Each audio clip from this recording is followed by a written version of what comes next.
sabés que en caminar no voy a hablar, vengo todos los martes y los jueves. Acá me van a encontrar siempre. No, bien. La acompañamos.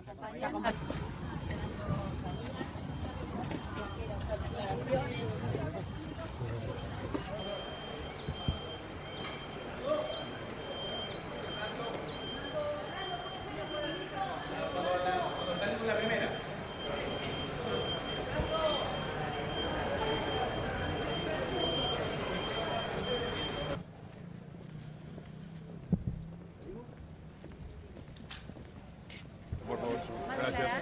Doctora. Permiso. Gracias.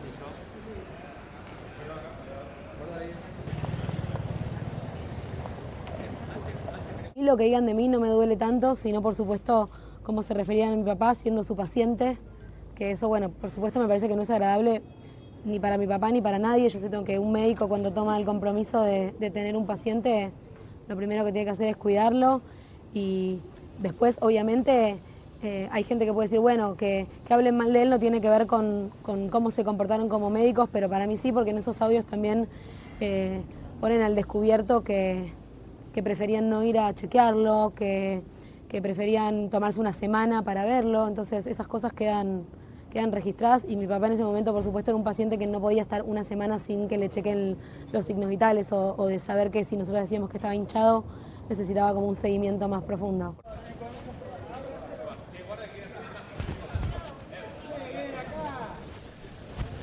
Y yo conté que tuve una charla con él específica en donde le decía que si él sentía que esto era mucho para él o que el caso Maradona, digamos, ese paciente era mucho y que él no iba a poder hacerse cargo, o mismo como se cansaron de decir infinidad de veces que mi papá era un paciente difícil, entonces yo le dije que si él sentía que eso lo iba a negar que él pudiera hacer su trabajo, que diera un paso al costado, y ahí él fue el mismo que me dijo, no, yo siento que puedo hacerlo y tengo el equipo para hacerlo, tanto él como Agustina Kosachov y Carlos Díaz.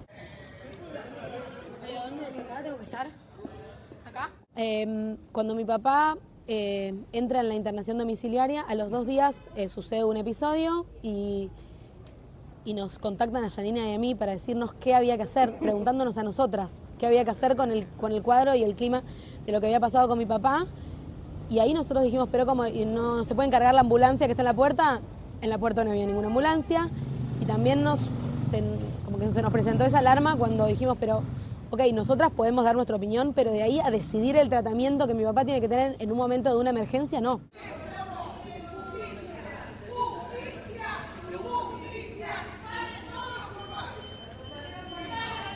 No, nosotros hablamos con Agustina Kosachov en ese momento y ella dijo que iba a pasar la inquietud para Swiss Medical y hoy me entero que la inquietud nunca llegó a Swiss Medical, así que nunca fue pedida esa ambulancia. Si me preguntas a mí por qué, la verdad que te juro que no lo entiendo.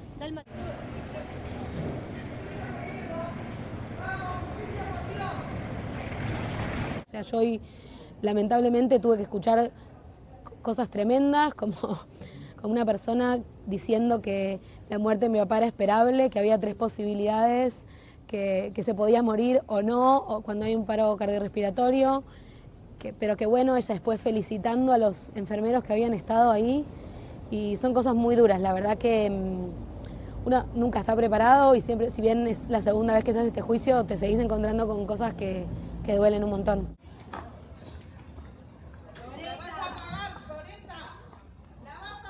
En una de sus estrategias quieren echarme la culpa a mí de lo que pasó, que yo era la que tenía que buscar un médico clínico o lo que sea, y es verdad que yo en un momento lo propuse porque al él ser médico neurocirujano a mí me parecía que faltaba un médico clínico, pero también después me contestaron que él respondía como médico clínico y que si a mí no me cerraba tanto, ¿por qué dejé que fuera el médico de mi papá?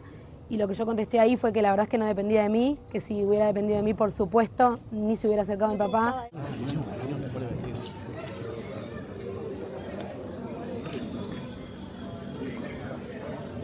Es una persona que a mí nunca me cerró, que después que pasó lo de mi papá, yo empecé a investigar un poco más y ya había tenido una causa, que con su hermano habían matado a una persona en Año Nuevo. Me parecía que no era una persona que tenía que estar cerca de mi papá. Por supuesto, yo no soy la única persona que decidía eso.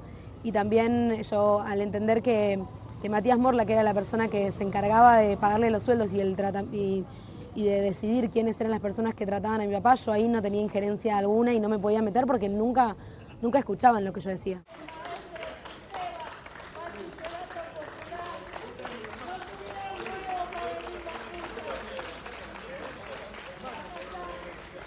Y la charla más fuerte que yo tuve, bueno, que él empezó a decir barbaridades mías, fue porque habíamos quedado en preservar a mi papá después de su operación del hematoma subdural y él sale vestido perfectamente, con mi papá con un camisolín y la venda todavía de la operación en la cabeza.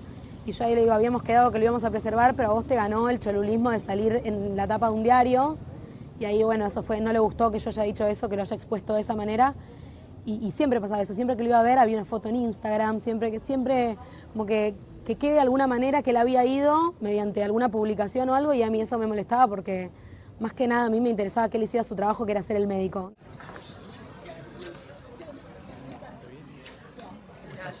¿Puede ser breve por respetarme? No, perdón.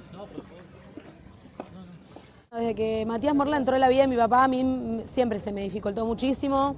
Lamentablemente lo he contado en varias oportunidades que yo he ido a la casa y no he podido entrar. Mi papá me llamaba y me decía, Dalma, te espero. Llegaba a la puerta y me decían, acá no estás autorizada a entrar. También conté la triste intimidad de haber llegado a mi hija de 1 año y quedarnos esperando horas y horas en la puerta, de irme a la casa de mi hermana, esperar a ver si por lo menos en ese momento mi papá me podía atender el teléfono y podía entrar porque estaba con mi hija de 1 año, que le dije que iba a ir a ver a su abuelo. Y la verdad es que nunca sucedió. Entonces después mi papá me llamaba al rato y me decía, qué guacha, me dijiste que ibas a venir, y yo decía, tipo, estuve en la puerta 1 hora, me dice, acá me dicen que no vino nadie, entonces era muy difícil.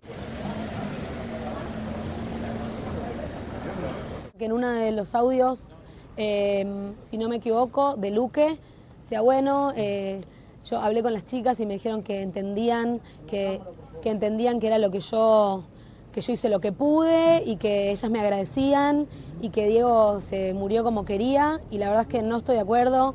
Nunca ninguna persona se quiere morir, y menos de la manera que murió, y nunca sucedió la situación de que yo le agradecí nada porque nunca tuve un vínculo con él, siempre me cayó mal y nunca me cerró ni como profesional y mucho menos como persona. ¿Crees que después de este juicio se debería ir por Morla? Yo creo que la verdad es que fue nombrado muchas veces, y cuando le preguntan a las personas por quién fueron contratadas, es por él. Quién les pagaba el sueldo, es por él. A quién le tenían que dar un porcentaje de sus sueldos, a su hermana. Entonces, evidentemente, su nombre está dando vueltas.